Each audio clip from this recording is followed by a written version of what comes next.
अभी हम देखेंगे कि जो है प्रेजेंट इंडेफिनिट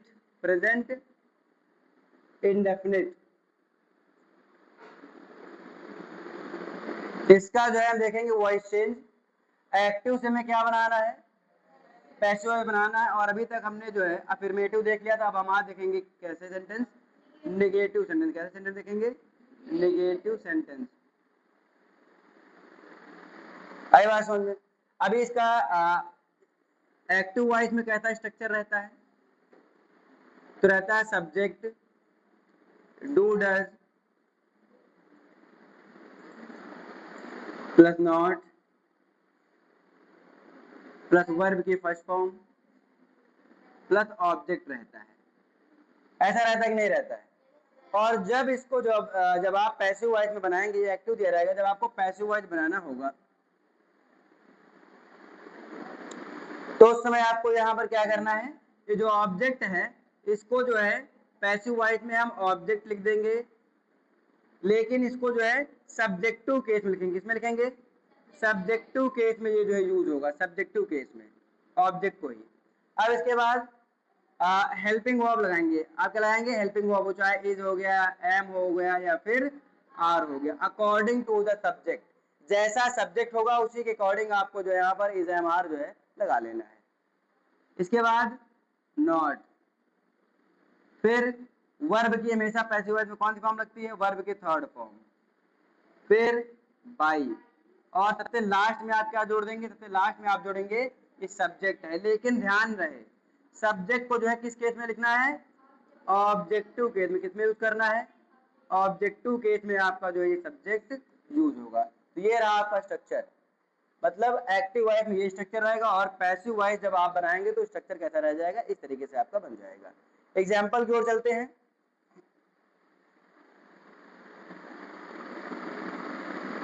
भाई साथ साथ में लिखते रहना, ठीक है ना। हाँ,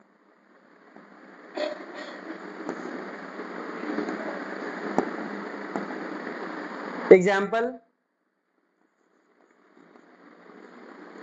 the letter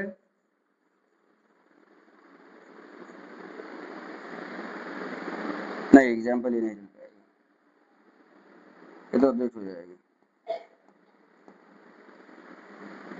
She does not write a letter. She does not write a letter. आप देख सकते हैं कि यहाँ पर ये जो है, ये आपका जो है प्रेजेंट इंडेफिनिट का सेंटेंस दिया गया, वो भी नेगेटिव सेंटेंस दिया गया है। अब ये ऑब्जेक्ट है, इस ऑब्जेक्ट को आपने सब्जेक्ट बना लिया, हेल्पिंग वर्ब लगा दिया, ये आपका सिंगुलर सब्जेक्ट है तो आपने लगा लिया इज। इसके बाद नॉट, और राइट की थर्ड फॉर्म क्या हो जाएगी, रिटन बाय, और सी का ऑब्जेक्टिव केस हर हो जाएगा। आई बात समझ में। इसके आगे आइए चलते हैं अगले एग्जाम्पल पर।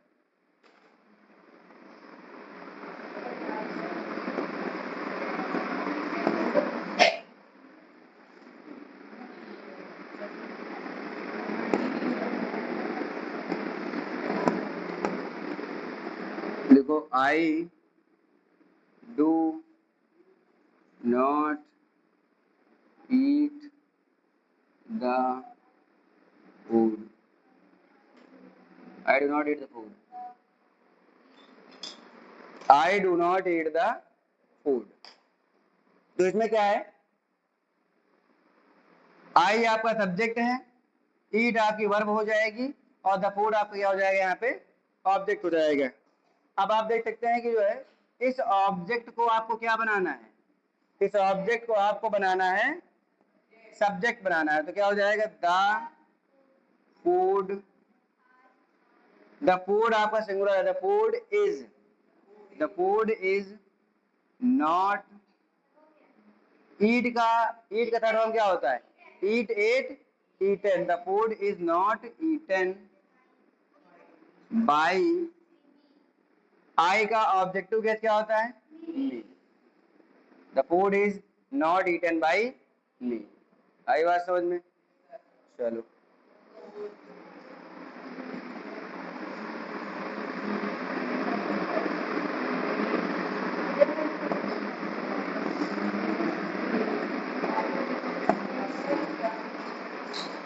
इसे नोट करो जल्दी।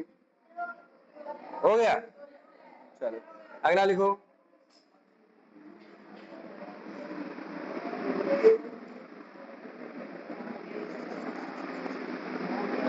लिखो the washerman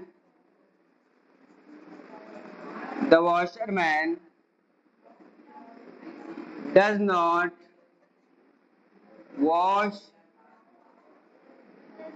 the washerman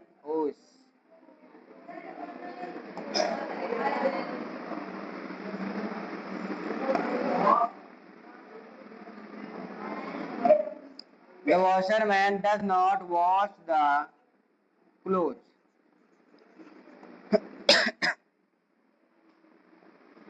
The washerman does not wash the clothes. The washerman does not wash the clothes. अब इसको आपको बनाना है किस में? पैसिव वॉइस बनाना है। तो आप देख सकते हैं कि द वॉशरमैन सब्जेक्ट है, वॉश आपकी वर्ब दी गई और द क्लोथ आपकी क्या है? हाँ, वॉश की थर्ड फॉर्म होती है वॉश्ड। तो आपने द क्लोथ को यहाँ पर क्या बनाया? सब्जेक्ट द क्लोथ इज नहीं, देख लो यहाँ पे द क्लोथ, यहाँ पर देखो ये सिंगुलर नहीं है बल्कि क्या है? प्लूरल है। तो क्या हो जाएगा? The cloth are not wash की third form wash, the clothes are not washed by the, ये सब्जेक्ट इसको ऑब्जेक्ट बनाओ, बाय द वॉशर। अंडरस्टैंड? तो उम्मीद है कि तुम लोग को ये वाले सेंटेंस जो है समझ में आ गए होंगे। आपका जो एक्टिव वॉइस में जो है प्रेजेंट इंडेफिनिट के टेंस से सॉरी, ये आपके जो प्रेजेंट इंडेफिनिट के आपके सेंटेंस से अफर्मेटिव और नेगेटिव है। अगले दिन आपको जो है इसी के इंट्रोगेटिव सेंटेंस की जो क्लास ली जाएगी है।